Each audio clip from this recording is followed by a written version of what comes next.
Now, of course, there's different changes that can happen with your body, and they can change in weight, inches and centimeters, body fat percentage. We could be talking about muscle gains, maybe some water changes. And of course, we also mentioned some of those medical tests like blood tests, for example.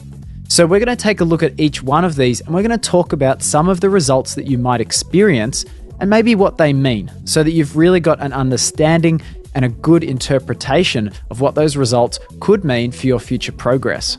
So first of all, looking at weight. Now there's a few outcomes that might happen with your weight, and we're going to cover all of them. So first of all, it may not vary at all, and that's okay. That could mean that you haven't lost any fat, but it could also mean that you've gained some muscle and lost some fat.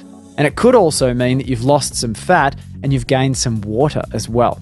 Now, water is an interesting factor that we do need to pay some attention to in the body, because the percentage of water that you hold in your cells can change from week to week.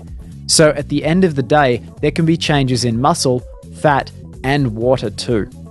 So as we were saying, if your weight hasn't varied, it doesn't mean that you necessarily haven't lost any fat. There are other explanations for that, and that's why we measure, and that's why we check body fat percentage as well. Now, if your weight has gone lower, for example, then obviously that could definitely mean that you've lost some fat. It could also mean that you've lost a lot of fat and actually gained a little bit of muscle back, and that could be a really, really great thing depending on your goals. Now, in terms of that happening, really this is only going to happen if you're eating enough protein and if you're doing a few workouts to really maintain muscle.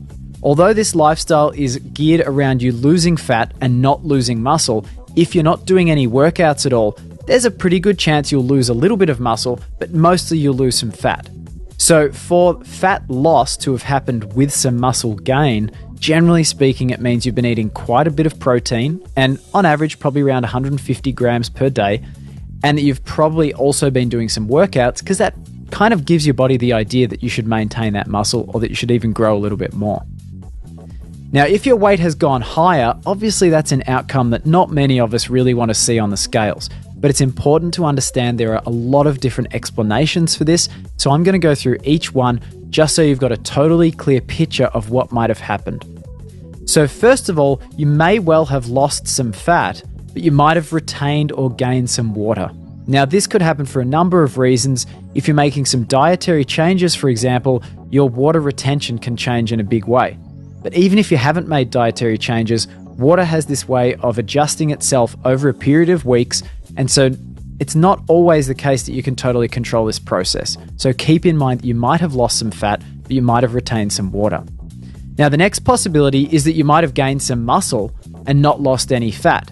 Now, that's definitely not a bad scenario for you, because the more muscle you have, the healthier you are.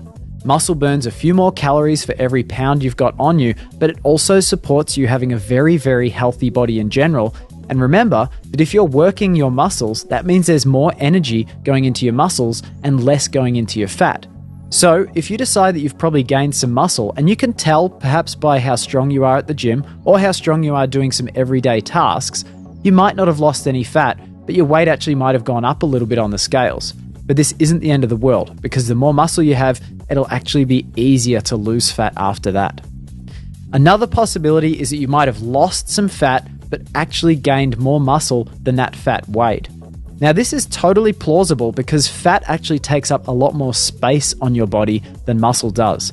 Fat is a lot less dense than muscle tissue, and actually looking at a photograph of it, it's incredible to see the size difference between, for example, 5 pounds of muscle and 5 pounds of fat, because you really couldn't appreciate it until you've seen the photo as to just how much of a difference there is in the amount of space that they take up. So you might have lost a little bit of fat, let's say 1 pound, and you might have gained 2 pounds of muscle. And that means your scales are going to show 1 pound gain. But remember, there are lots of different explanations, and one of those is potentially that you've lost some fat and gained some muscle. Another alternative is that you might have gained some fat and you might have gained some muscle. Now, this again is important to remember, because if you're looking at a gain and you're thinking that you've gained only fat, there's always the potential that you've gained a little bit of fat and some muscle as well. So don't throw your arms up in the air and don't sort of give up because the scale shows that you're 2 pounds heavier and you think that for sure you've gained some fat. There's a definite possibility that you've gained fat and muscle. Now, of course, there's also a possibility that all you've done is gained fat. Now, if that's the case, it's highly, highly unlikely that for that week you've actually followed all of the lifestyle principles according to the meal templates, the schedules, and everything like that that are set out in Complete Body Fat Control. It's very, very difficult for the human body to only gain fat when following this lifestyle and when eating according to hunger. Now, there's a few other circumstances where you might gain some fat, and one of them is where you're incredibly stressed out one week. And remember, stress can come as mental stress or physical stress. Now, physical stress is, it's very, very difficult to actually get through other than having a good rest and making sure that you're fully recovered from anything that's really been stressing your body. So if you haven't been getting a lot of sleep, for example, then it's a good idea to make sure you get some extra sleep so you're well rested. If you've been working out loads, that could also be a reason why you might have gained some fat if your body decides it's under a lot of stress from those workouts. So it might be worthwhile to take a week off, or at least reduce your workouts for a week, as well as getting some extra sleep. Now, if the stress has been from a mental source, obviously the recommendation is to try and figure out what that was and try and do your best to avoid getting any more stress from that source. Of course, this isn't always possible, and so if it's not possible to get away from the source of the stress, for example, if it's work that's causing you problems, then it's definitely a good idea to have a think about what some of the other things you could do in your life to actually try and alleviate that stress or let go of some of that stress. So that's worth thinking about. Just have a think about if you're stressed, because that can definitely cause you to gain fat. And last but not least, it is also possible, if your weight is higher on the scales, that you may have just retained more water. You might not have gained or lost muscle or fat, but your water levels may have changed. And this happens for different people at different times, and it's not exactly something that's totally under your control. As I said earlier, it can come from nutritional changes in what you're eating, but it can also happen just as a natural process over time. The key with weight is to remember that it's not just the weight that tells the story. And I really want you to use weight in combination with your measurement in centimeters and inches of those different body sites, so at least you can get a little more insight into what your body is doing and how it's changing underneath your skin. Remember too that body fat percentage measurements are definitely the most accurate way of finding out what's changing. And so if you have the capability of taking those measurements, whether it's going to a bod pod or a DEXA scan, or whether you've got someone who can do skin fold caliper measurements for you, that it's much, much more worthwhile relying on those body fat percentage measurements than it is solely relying on a weight measurement. So just take that into account. Next on the list of things that might change up or down are your centimeters or inches measurements around various locations on your body. Now, it's really important with these to make sure that you check all the different locations. As your body changes, it's actually possible that it might go a little bit bigger in certain places as it's going smaller in other places. So if you're relying on only one or two measurements, for example, your waist or your upper thigh measurement, then they might not give you the whole story. So it's definitely worthwhile taking the 5 minutes it might take to do all those measurements, and it's a really good idea to make sure you do them each week so you can start to see some trends developing over time. Now, these different sites can indicate different things happening. Generally speaking, if you lose a bit of weight around your middle, that is, if you lose some inches around your middle, you're probably losing fat. And for most people, this is basically how things work for them. Now, for other sites on the body, they tend to tell different stories for different people, but it's fairly reliable that if your upper arm measurement is getting smaller and you're not working out, that you're probably losing some fat as well.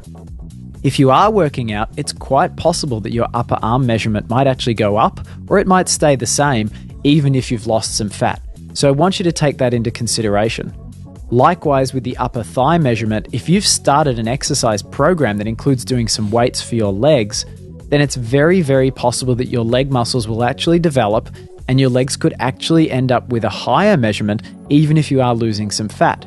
So again, measurements are just one element that you need to include in a total measurement system like what I'm describing here. So of course, if we look at the belly fat just for a second now and really focus in on that, belly fat tends to be an area where we all deposit fat. There aren't many people in the world that don't deposit some fat on their belly, And for a lot of people, it tends to be one of the most active fat sites. And what that means is it can actually change quite rapidly over a week or maybe over 2 weeks. Now, for women, the same can be said for butt and thighs. But for men, generally speaking, it's mainly around the belly where things can change quite quickly. So I want you to focus on any belly fat measurements, or I should say belly measurements in general, as being quite a good indicator of fat changes.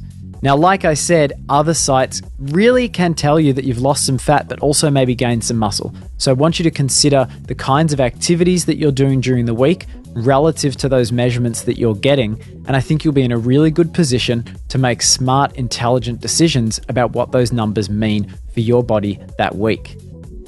Next up is body fat percentage. And like I said, there's a few ways to measure this. Now, I know that you understand what the different measurement methods are now. And of course, we know that the BodPod and the DEXA scans are the most accurate, but it might be difficult to get those done, every week or even every month. They might be the kind of thing that you want to get checked, for example, once every quarter year, so every 3 months. Now, if you do have someone that can do a regular caliper skin fold measurement for you, this is a really, really fantastic idea. And I do want to just mention again that it's really worthwhile using the same person each time, making sure they use the same set of calipers each time, and also making sure that they use either the 5 or the 7 site method. Now, I don't want you to compare different methods' results. So for example, if you're getting skin fold measurements done every 2 weeks, and then you go and get a BodPod scan, there's a good chance that the percentage that they come back with won't line up. In fact, there's quite a good chance that the percentage will actually be a difference of maybe 2 to 3%. So I want you to realize that the different scanning measurements, the different ways they do those measurements, they're only estimates. And really, at the end of the day, what you want to see is trends. It's not about the overall measurement percentage. It's not about being able to compare to other people's percentage, for example. It's more about you seeing a trend for yourself. Now, the next thing we want to be able to interpret is muscle gain. And obviously, gaining some muscle is a really wonderful thing to be doing, especially if you're working out and that's one of your focuses. But even in general, following this lifestyle, if you're a moderately active person, does tend to lead to muscle gains, maybe of around 4 to 6 pounds over the first month or two. And this is a fantastically healthy thing for your body to be doing. In fact, gaining muscle, building new muscle tissue, and having a good amount of muscle on your body are some of the healthiest processes that your body undergoes. And so it really is a great way of ensuring better health and also a lot more energy from day to day and from week to week. Now, muscle gain, obviously, as I've mentioned, can contribute to a gain of weight. And if you're really focused in on weight loss rather than fat loss, then this can be a little bit disturbing or a little bit confusing, to say the least. So what I want you to also look at is if you've had increases in strength in any kind of workout or any kind of exercise that you're doing. And you might have noticed that just a little earlier I said even in daily activities. So that means if you go up a few flights of stairs every day, or even if when you go shopping and you carry some heavy bags with you, if that feels easier, then that probably means that you've gained some muscle. And so I want you to take that into consideration. Now, of course, there is a way of noticing muscle gain, and that's when you actually see those muscles on your body. I want to let you know though, when you're starting to see muscles on your body, generally speaking, you've probably gained quite a bit of muscle to get to that point. Now, especially if you're on a fat loss journey and you're gaining some muscle, you might start seeing changes coming quite rapidly, and that's a really great thing. When you start seeing muscles on your body that you haven't noticed before, it's an incredibly inspiring thing, and it will give you quite a lot of confidence as a way of seeing that your body is changing. At the same time though, I really want to let you know that seeing muscles on your body isn't the definitive measurement of whether you're gaining muscle or not. There can be a lot of muscle on your body that you don't notice, and as I said, muscle tissue is a lot more dense than fat tissue. And what that means for you is that you could be actually gaining pounds and pounds of muscle without really noticing it too much when you look in the mirror. Now, I've already mentioned water changes, but I do want to mention them by themselves just for a minute, because this can be quite a confusing topic for people, and it seems a little strange when we first start talking about it. So basically, the body may hold water at different times of the month, and that actually applies to men and women. Obviously, for women, this is quite a common thing, and this is quite common knowledge as well, and it's probably something that, if you are a woman, you'd probably factor in. So, for all you men out there, this is actually something to start thinking about as well. The body definitely fluctuates from week to week and from month to month, but it's important to know that your body can change how much water it's holding onto for a few very specific reasons that also relate to this lifestyle. So first of all, your body might hold more water due to your carbohydrate intake. And what that means is that during the week, as you start burning out some of the energy from your muscles and from your liver, that there's water that actually gets burned out with that energy. Then, on your afternoon off, when you reload all that energy back into your muscles and back into your liver as well, there's water that actually comes on there as well and gets stored with that energy in your muscles and in your liver. What that means is that there can be a pretty big differential between your afternoon off weight, or for example, the weight you are the following day, and then the weight you are in a few days' time. And that can actually be attributed to the fact that all of this water is being stored along with that carbohydrate energy, and that then it slowly gets released over the next few days. Now, there are other changes that can happen with water as well, and I know I've just mentioned your afternoon off, but sometimes that water can hang around for longer, depending on some other circumstances. Now, this can also depend on salt consumption. For example, if you raise your salt consumption, generally speaking, you'll hold on to a little bit more water. And likewise, if you decrease your salt consumption, generally you'll hold on to a little less water. So you can see there's quite a few factors that can influence how much water your body holds, and this is by no means an extensive list. So I just want you to keep this in mind and understand that if you don't see the change on the scales that you're expecting one week, there could be some other explanations for it, and I want you to stay the course, check your routine, and then just check again in a week's time and really look for those trends, because that's what tells the true story. We also talked about blood tests. Now, if you're using blood tests, I really suggest to use them right before you start up, which you may well have done already, and then that you set programmed intervals, for example, 4 weeks or 8 weeks, so that you can start seeing change over a certain period of time. This is the best way to check your results, and it's also a really good idea to check your results against previous tests and also, of course, against what's considered to be a healthy, normal range for the different numbers that you're looking at. Sleep quality is also incredibly important, and what I want you to think about here in terms of your results is try to draw some links between your sleep and your sleep quality through to the results that you've been getting. If you can find a trend between, for example, getting 8 to 9 hours of sleep every night of a high quality and increase of fat loss, then that's probably going to give you some information that's going to really help you adjust your lifestyle, and also it's going to help you know what kinds of things you want to prioritize. Now, also in terms of results, we want to think about your mood. And I want you to find a scale that works best for you, because everyone's mood is a different thing and it's such a subjective thing that it can be a little difficult to think about. So I want you to just think for a moment about the kind of different things that you consider your mood to be made up of. And some of the suggestions I have, for example, are things like patience, happiness, how you rate your current relationships, your satisfaction at work, your general relaxation level, and your stress levels. And these things can be kind of rolled in together, or combined at least, and then combined with some other things that are important to you, for example, maybe concentration or productivity, and you'll get a general measurement of how your mood is. But when you're thinking about your results, it is definitely worthwhile taking your mood into consideration and making a small note about that in your log, because when you go back and check in the future, it'll be interesting to see how it's changed over time. Because remember, results don't just come on your body, they come through your body and through your lifestyle as well. So keep a note of any significant changes or even significant events. For example, getting twice the amount of work done in one day than you normally get. Or for example, finding it really, really easy or a lot easier to concentrate when you're in meetings with people or having phone conversations with people. So that wraps up how to interpret your results. And I know we covered a lot of different results there, but we did that because your entire lifestyle is what we want to pay attention to. It's no one measurement or one change in your mood or even a change in your sleep patterns that's important here. It's the complete effect that this lifestyle has on you. Because what I believe is that making these kind of changes can actually show up as positive benefits and positive results in many, many different areas of your life. And some of those areas might actually surprise you. So I hope that you keep that log, and I hope that you see some really significant uptrends in a lot of those different factors over the next few weeks and over the coming months.